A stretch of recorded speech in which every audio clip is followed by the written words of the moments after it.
विष्णु जी आपकी सभी मनोकामनाओं को पूर्ण करे और उनका आशीर्वाद आप सभी पर बना रहे। भारत में एक नरपति राजा राज्य करता था। वह बड़ा ही प्रतापी और दानी था।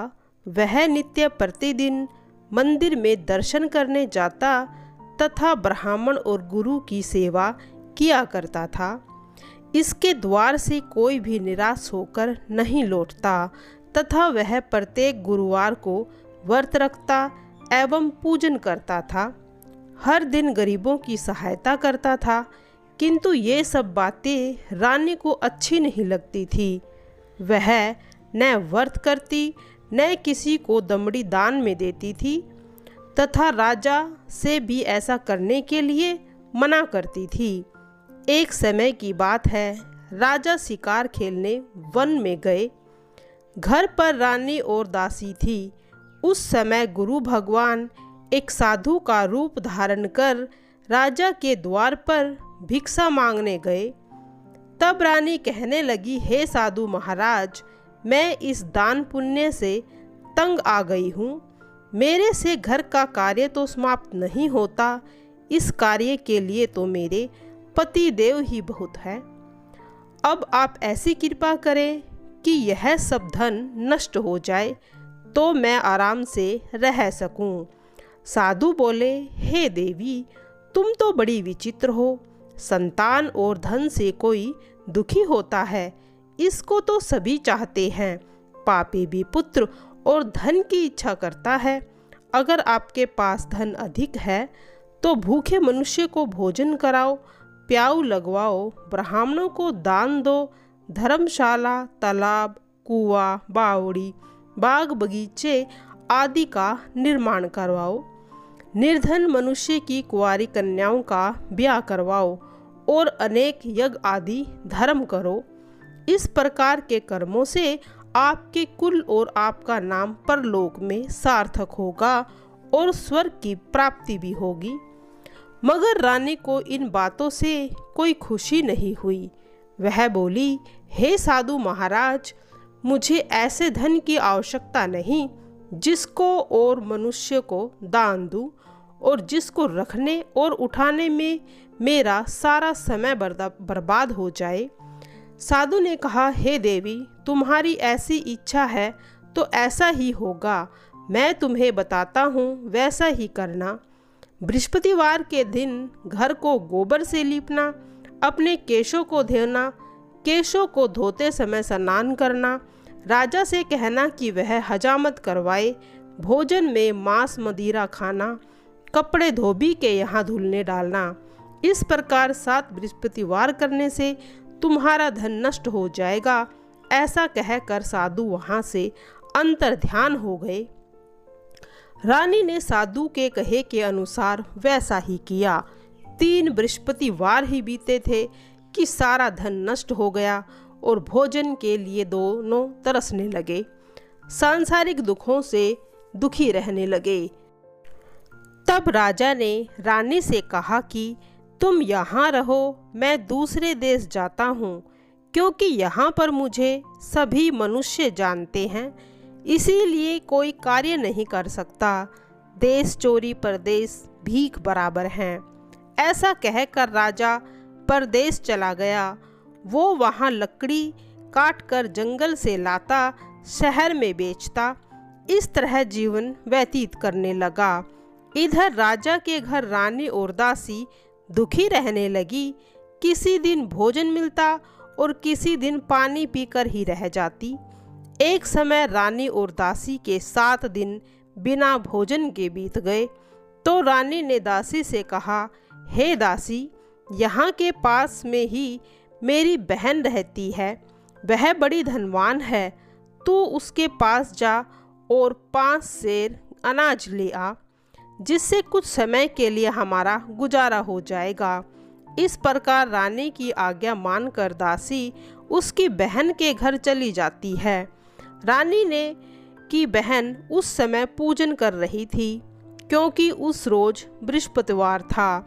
तब दासी रानी की बहन से बोली, हे रानी, मुझे तुम्हारी बहन ने भेजा है 5 सेर अनाज लाने के लिए कहा है। इस प्रकार बार बार कहा, परंतु रानी ने कुछ उत्तर न दिया, क्योंकि वह उस समय बृहस्पतिवार की कथा सुन रही थी। इस प्रकार जब दासी को कोई उत्तर नहीं मिला तो वह बहुत दुखी हो गई और क्रोध भी आया और लौटकर रानी के पास वापस आकर बोली, हे रानी, तुम्हारी बहन तो बड़ी घमंडी है। वह छोटे मनुष्य से बात नहीं करती। जब मैंने उससे कहा तो उसने कोई उत्तर भी नहीं दिया, इसीलिए मैं वापस चली आई हूँ। रानी बोली, हे दासी, इसमें उसका कोई दोष नहीं है। जब बुरे दिन आते हैं तो हमारा कोई सहारा नहीं होता। अच्छे बुरे का पता तो आपत्ति में ही पता लगता है। जो ईश्वर की इच्छा होगी वही होगा। यह सब हमारे भाग्य का दोष है।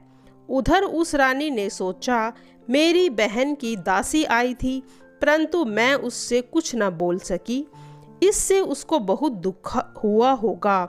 यह सोचकर कथा सुन भगवान विष्णु का पूजन समाप्त कर वह बहन के घर चल दी और जाकर अपनी बहन से बोली, हे बहन, जब तुम्हारी दासी आई तब मैं बृहस्पति जी की कथा सुन रही थी।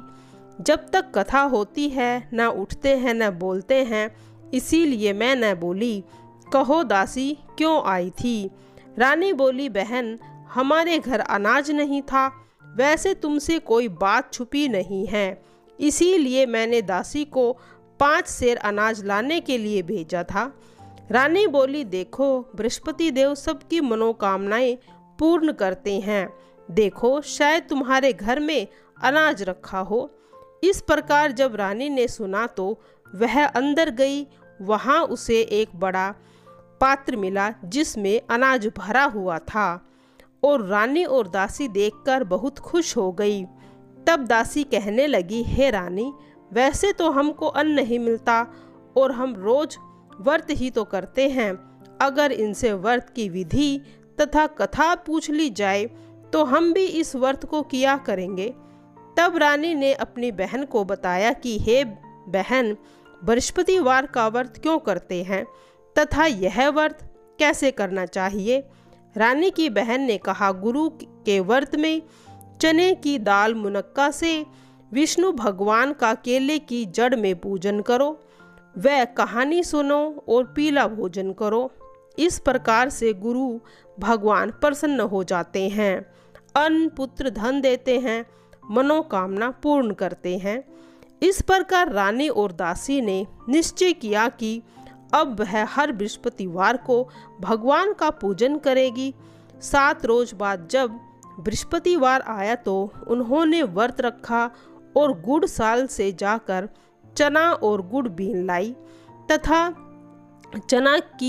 चने की दाल से केले की जड़ में भगवान विष्णु का पूजन किया।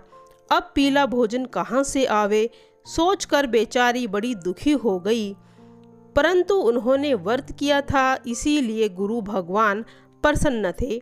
वे 2 थाली में पीला भोजन लेकर आए और दासी को देकर बोले, हे दासी, यह तुम्हारे और रानी के लिए है, तुम दोनों भोजन करना।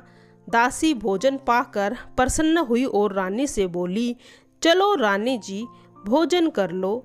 रानी को इस विषय में कुछ पता नहीं था, इसीलिए वह बोली, तू ही भोजन कर ले, तू क्यों व्यर्थ में मेरी हंसी उड़ाती है। दासी बोली, एक महात्मा दे गए हैं। रानी कहने लगी, वह भोजन तेरे लिए दे कर गए हैं, तू कर ले। दासी ने कहा, वह महात्मा हम दोनों के लिए 2 थाली भोजन दे गए हैं, इसीलिए हम दोनों साथ साथ भोजन करेंगी। इस प्रकार दोनों ने गुरु भगवान को नमस्कार कर भोजन किया। अब वे प्रत्येक बृहस्पतिवार को गुरु भगवान का व्रत और विष्णु जी का पूजन करने लगी। बृहस्पति भगवान की कृपा से दोनों के पास फिर से धन हो गया।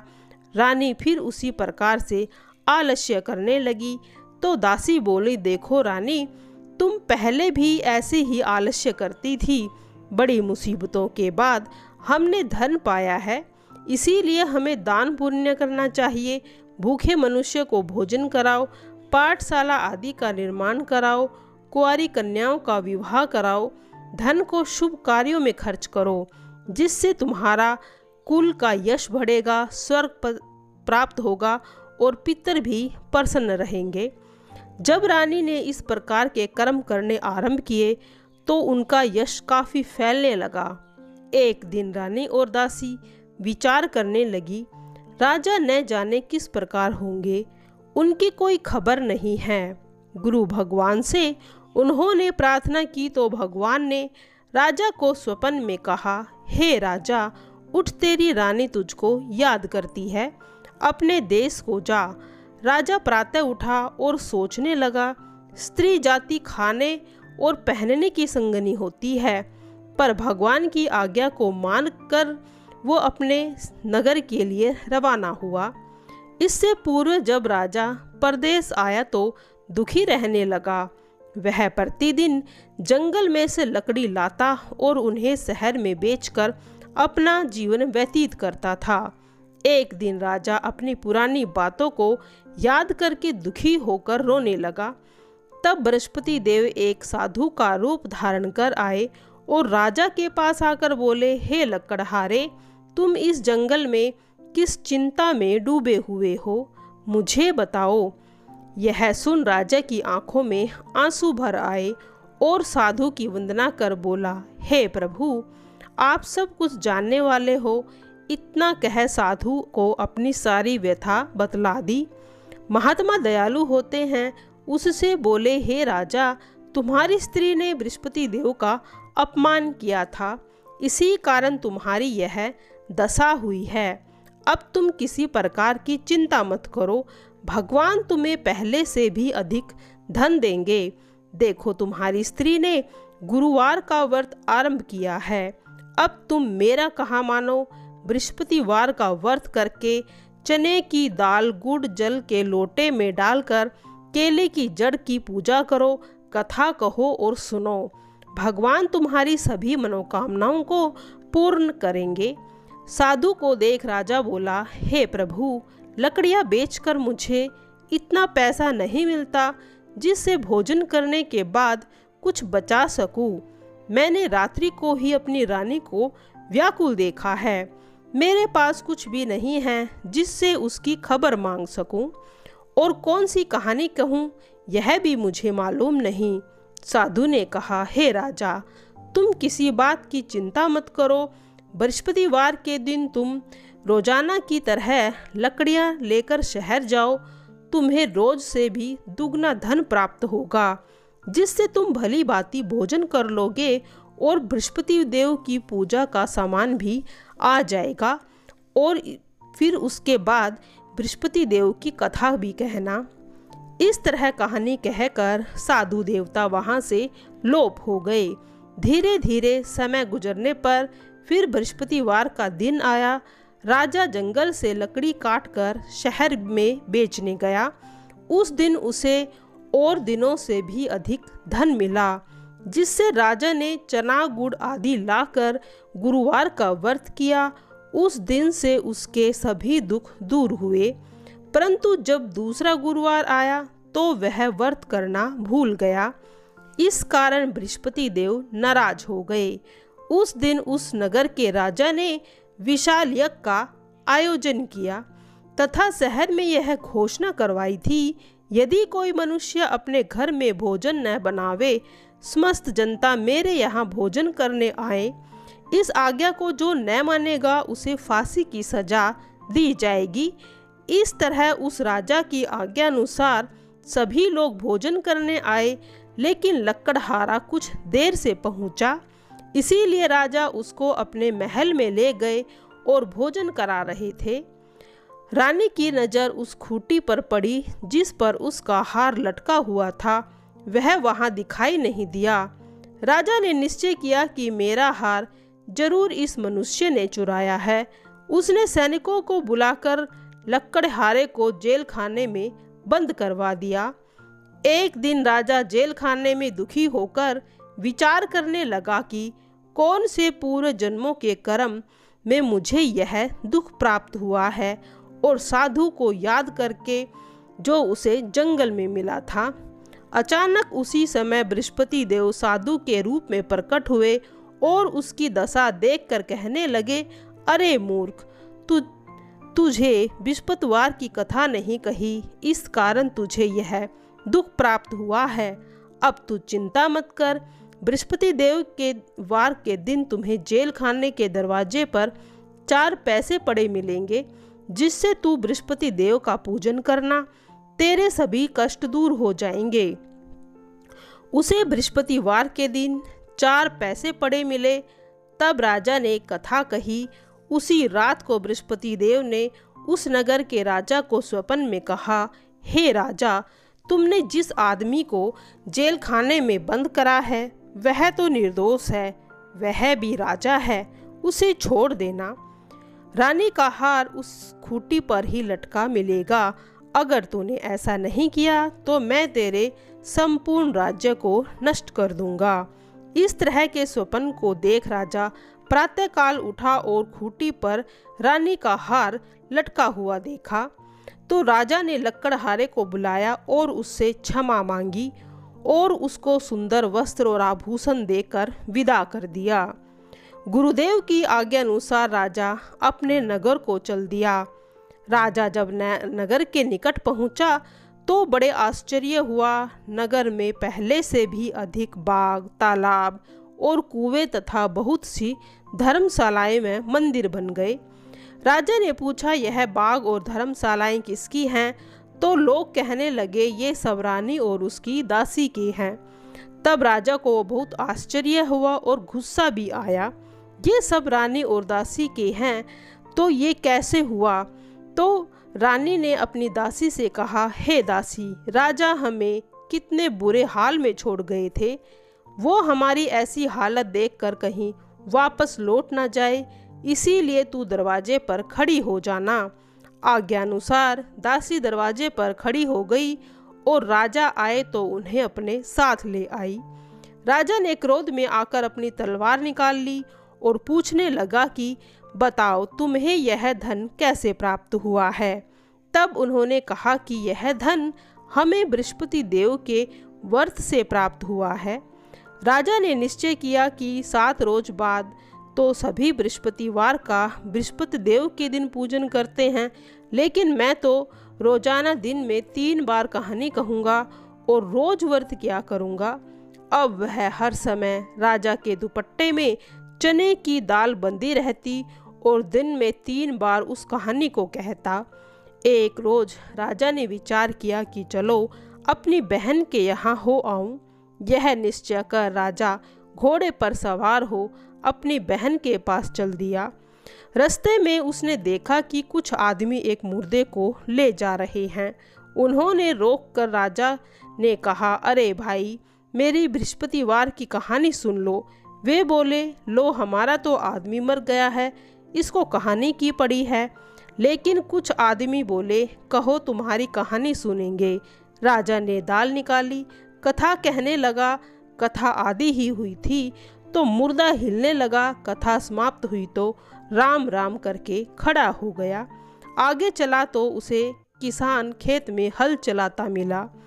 राजा ने उससे कहा कि अरे भाई, मेरी बृहस्पतिवार की कथा को सुन लो। किसान बोला, जब तक तेरी कथा सुनूंगा तब तक तो 4 हरिया खेत जोत लूँगा। जा अपनी कथा किसी और को सुनाना। राजा आगे चल दिया। राजा के जाते ही बैल पछाड़ खा कर गिर पड़े और किसान के पेट में जोर से दर्द होने लगा। उस समय उसकी माँ रोटी लेकर आई। उसने यह देखा तो पुत्र ने सारा हाल अपनी माँ को बता दिया। तब बुढ़िया दौड़ी दौड़ी उस राजा के पास गई और बोली, मैं तेरी कथा सुनूंगी, पर तू मेरे खेत में चलकर कह। राजा ने बुढ़िया के खेत में जाकर कथा कही, जिसके सुनते ही बैल खड़े हो गए और किसान का पेट भी दर्द बंद हो गया। अब राजा अपनी बहन के घर गया। बहन ने उसकी बड़ी ही मेहमानी की। दूसरे दिन राजा उठा तो उसने कहा कि देखो, क्या सब लोग भोजन कर रहे हैं? राजा ने अपनी बहन से कहा कि ऐसा कोई मनुष्य नहीं जिसने भोजन न किया हो, वो मेरी बृहस्पति देव की कथा को सुन ले। बहन बोली, भैया यह देश ऐसा ही है, यहाँ लोग पहले भोजन करते हैं, बाद में अन्य कार्य करते हैं। अगर कोई पड़ोस में हो तो देखूं। ऐसा कहकर देखने चली गई, परंतु कोई भी व्यक्ति ऐसा नहीं मिला जिसने भोजन नहीं किया था। वह कुम्हार के घर गई जिसका लड़का बीमार था।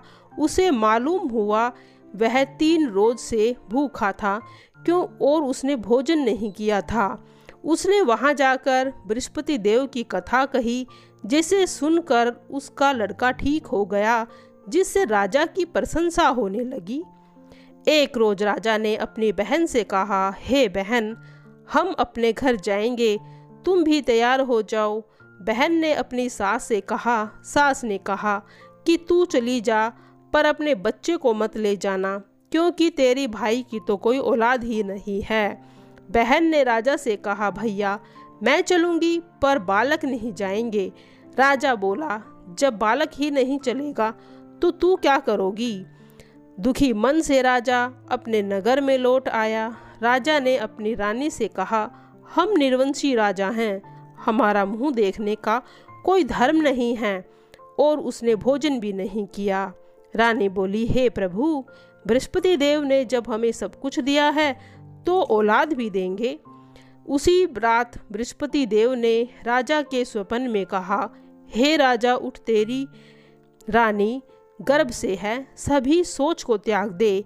राजा यह बात सुनकर बहुत खुश हुआ और कुछ समय पश्चात उसे एक सुंदर पुत्र की प्राप्ति हुई।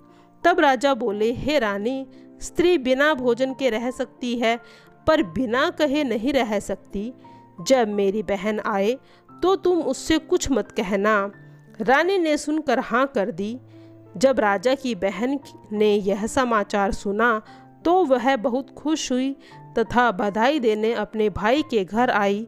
तो रानी ने कहा, घोड़ा चढ़कर तो नहीं आई, गधा चढ़कर आई है। वह बोली, भाभी, यदि मैं इस प्रकार से नहीं कहती तो तुम्हें औलाद कैसे मिलती। बृहस्पति देव सभी की मनोकामनाओं को पूर्ण करते हैं। जो सद्भावना पूर्वक बृहस्पति देव का व्रत करते हैं, कथा को सुनता है, दूसरों को सुनाता है, बृहस्पति देव का आशीर्वाद उन पर सदैव बना रहता है। प्रिय भक्तजनों, अब सुनेंगे बृहस्पति देव की आरती। ओम जय बृहस्पति देवा, जय बृहस्पति देवा, छिन छिन भोग लगाऊं कदली फल मेवा। ओम जय बृहस्पति देवा, तुम पूर्ण प्रेमात्मा, तुम अंतर्यामी, जगत पिता जगदीश्वर, तुम सबके स्वामी। ओम जय बृहस्पति देवा, चरणा अमृत निज निर्मल, सब पातक हरता, सकल मनोरथ दायक, कृपा करो भरता। ओम जय बृहस्पति देव।